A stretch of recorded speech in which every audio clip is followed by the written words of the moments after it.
The county engineer unfolded the drainage map across the hood of his truck. He tapped a blue section near the bottom. These 64 acres. Megan Brooks nodded. They flood every year. The engineer sighed. Sometimes twice. He folded his arms. We've tried drainage improvements. She stayed quiet. Nothing lasts. He looked toward the waterlogged field stretching beyond the road. Honestly, he shrugged. The county's pretty much given up. Most people would have heard defeat in those words. Megan heard opportunity. 3 months later, she purchased the flooded acreage for less than neighboring farmland sold for 20 years earlier. The locals couldn't understand why. One farmer stopped beside her fence the following week. You know why it was cheap? Megan smiled. I do. It'll never stay dry. I'm counting on it. The man blinked. You're what? I'm counting on it. He laughed so hard he nearly dropped his coffee. Everyone else wanted dry farmland. Megan wanted shallow water. Her family had grown rice generations earlier before moving away from the region. As a child, she spent summers listening to stories from her grandmother. One story returned repeatedly. Rice wasn't the crop. Water management was. The older Megan became, the more she appreciated that lesson. At 32, she'd returned home after studying agricultural ecology and working on several sustainable farms. Most growers viewed flooded land as a problem. She viewed it differently. Rice naturally preferred conditions many other crops couldn't tolerate. The challenge wasn't simply growing rice. It was growing it profitably. Conventional rice farming required herbicides, fertilizer, machinery, and constant weed management. Those costs added up quickly. Megan wanted another approach. While attending an agricultural conference several years earlier, she watched a presentation from farmers overseas. The topic sounded unusual. Integrated duck rice farming. Instead of treating ducks as separate livestock, farmers released them directly into flooded rice paddies. The ducks ate weeds before they matured. They consumed insects. Their movement oxygenated shallow water. Their manure naturally fertilized the fields. The rice remained largely untouched because mature plants stood taller than the ducks preferred. The system fascinated Megan. For years she studied everything she could find. Research papers, field trials, traditional farming practices, modern adaptations. Eventually she decided she wanted to try it herself. Finding suitable land proved difficult, until the county practically gave away 64 flooded acres. Preparation took months. Levees were repaired. Water gates installed. Soil tested. The first rice seedlings emerged beautifully. Neighbors watched curiously. Then the ducks arrived. Nearly 900 young khaki Campbell and Welsh Harlequin ducks waddled enthusiastically into the flooded fields. The sight became the talk of the valley. Pickup trucks slowed daily. People climbed fence lines just to watch. One rancher shook his head. I've seen cattle. Another laughed. I've seen sheep. He pointed toward the paddies. But ducks farming rice. The jokes spread quickly. Someone nicknamed the property the bird bath. Children loved visiting. Adults mostly came to smile politely. Megan didn't mind. The ducks ignored everyone. Every morning they spread across the paddies, searching constantly. Tiny weeds disappeared. Mosquito larvae vanished. Snails became breakfast. The birds rarely stopped moving. By midsummer, something interesting became visible. Neighboring rice fields required repeated herbicide applications. Megan's didn't. The ducks handled most early weed pressure naturally. Fertilizer expenses dropped too. Water remained surprisingly clear despite constant bird activity. The paddies developed a healthy balance. Dragonflies multiplied. Frogs returned. Egrets visited regularly. The fields looked alive. Still, skeptics remained. One local agronomist toured the farm. He complimented the rice, then frowned at the ducks. They're costing you yield. Megan smiled. Maybe. He nodded confidently. You'll harvest less. She thanked him for visiting, then continued recording everything. Feed costs, weed pressure, labor, water quality, input expenses. She wasn't interested in winning arguments, only comparing numbers. Harvest approached slowly. The rice looked excellent. Healthy heads bent gently beneath developing grain. The ducks had grown considerably. Now they moved mostly through irrigation channels rather than among mature plants. Visitors became more frequent, especially university researchers. Several wanted to document the integrated system.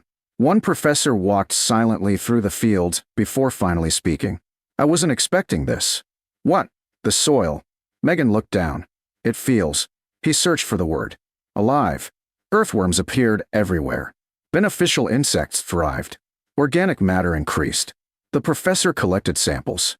His graduate students filled notebooks. The system deserved closer study. Then the weather forecast changed. A slow-moving tropical system developed far south before drifting inland. Meteorologists warned of record rainfall. Not ordinary storms. Days of relentless rain.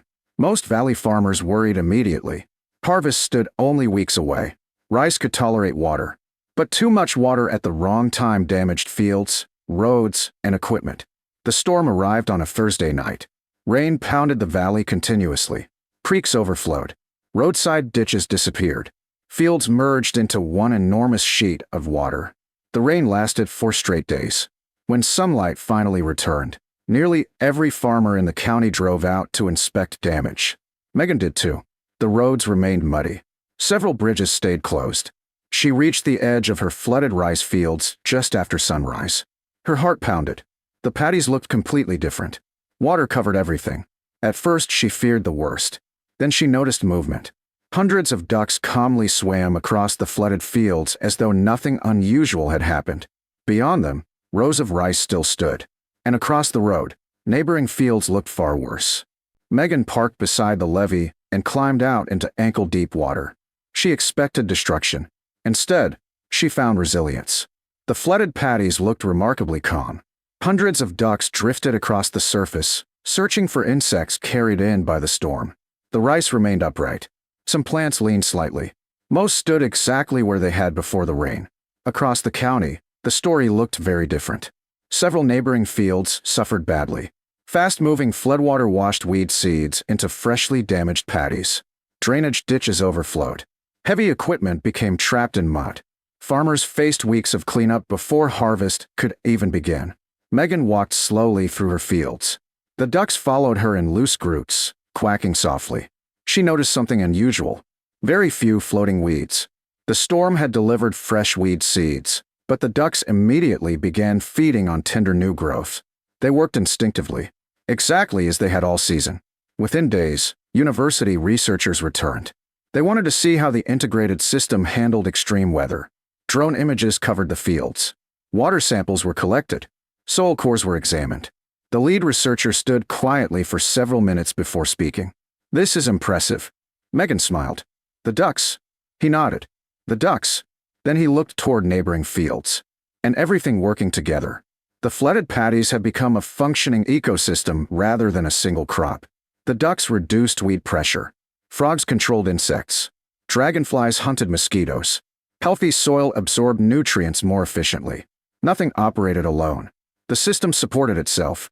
As floodwater slowly receded, another difference became obvious. Megan's fields required almost no rework. Neighboring farms scheduled additional herbicide applications. Extra fertilizer. More labor. More machinery. Megan simply adjusted water levels and released the ducks into fresh sections of the paddies. Harvest arrived 3 weeks later. Golden rice stretched across the 64 acres. The combines moved carefully through firm, well-managed fields. Yield surprised everyone.